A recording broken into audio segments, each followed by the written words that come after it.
most challenging thing to me is that I take the craft of acting very serious. I honestly don't think I did the best I possibly could have as an actor because so many other things were on my mind. That's the reason why, like, you know, people ask me, why are you gonna direct? I don't think I want to direct yet. Like, I need to get to a point where I don't have to worry about the finance aspect of it, where I don't have to worry about, you know, who's here, who's there, that I need to concentrate and dive as far into being a kid as I possibly can. Because at the end of the day, if I am the lead actor, there's a certain responsibility that I owe my fans and that I owe the craft.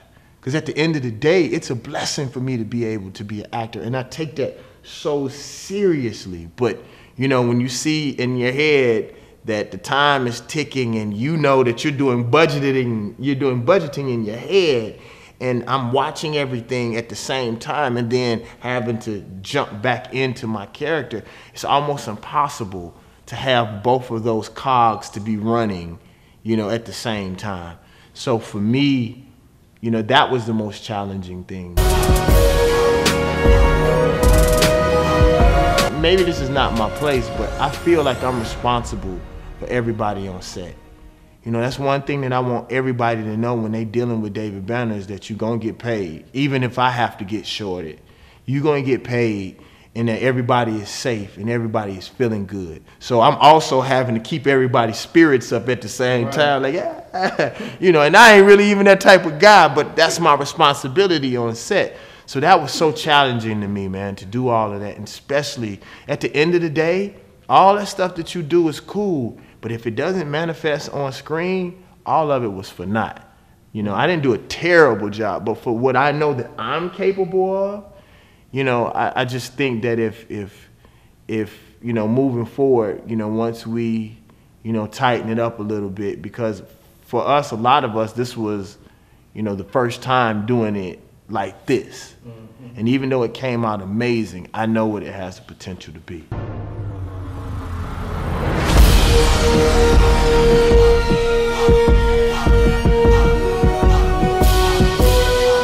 I try, whenever I deal with characters, to try to make them be somebody else. That's the whole reason why I love acting, is to be able to dive deep into a character. In order for a cat to properly get the full power, his body has to be a temple that can receive that power. So you're gonna see a cat's whole life change, or Alex's whole life change, the way that he eats, the way that he treats people, even the way that he fights, because you're gonna see it in the earlier episodes, and I don't wanna give away too much. He fights more like a Wolverine in the beginning, because he thinks it's about power. And then he's gonna start realizing that it's more about discipline.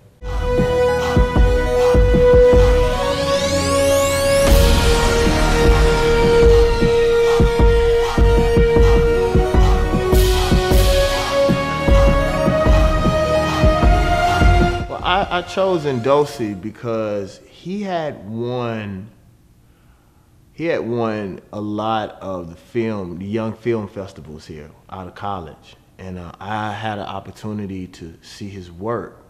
And Dawood, his father, is a really good friend of mine, and he was the creator of Brother Man Comics. He was the guy that did the storyboards for us. And he told me that his son was doing amazing work. And Dose had a great vision. And with his vision, along with Mr. West and along with Al and Gina and everybody who contributed to the film, Bill Duke, David Moody giving us his whole house. He allowed us to use his whole entire house, everything that we used in that film. If you look at the credits at the end, we said, thank you, David Moody, for letting us use everything. And we shot in so many crevices and nooks in his house. We made his house look like 3 different places. Okay, shoot in the side of the corner upside down. And that shows you how sometimes the lack of money will activate a level of creativity that you never thought that you possessed.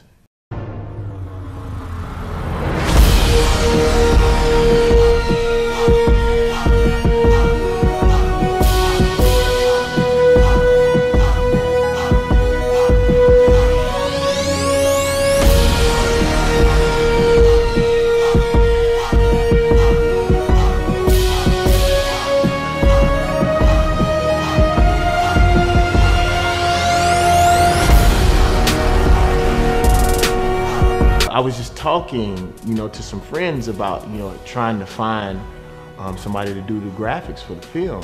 They just suggested him, and I went and saw his work and was amazed. The history of the black image in the comics medium has been very problematic.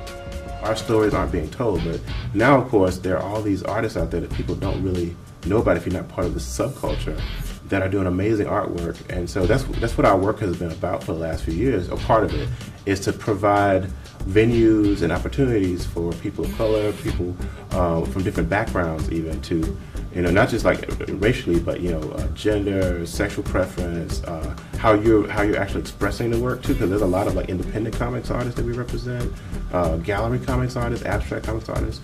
And so basically the idea is to stop looking at comics as a genre and look at it as a medium that everybody has access to. And so that's why it's important, because people see, because the corporate entities can control how we see things so easily, it's important to show these independent alternative expressions. When I'm looking at like this idea of black comics, not only are we looking at the people who are creating them, but also how it's showing the diversity of the black experience, I think. Because you can be an African American comic book creator and create a comic book about a white character, or an Asian character, or a gay character, whatever. It doesn't necessarily have to be about black people. I think it's two-pronged. It's the people who are making them, and then the stories that they're trying to tell.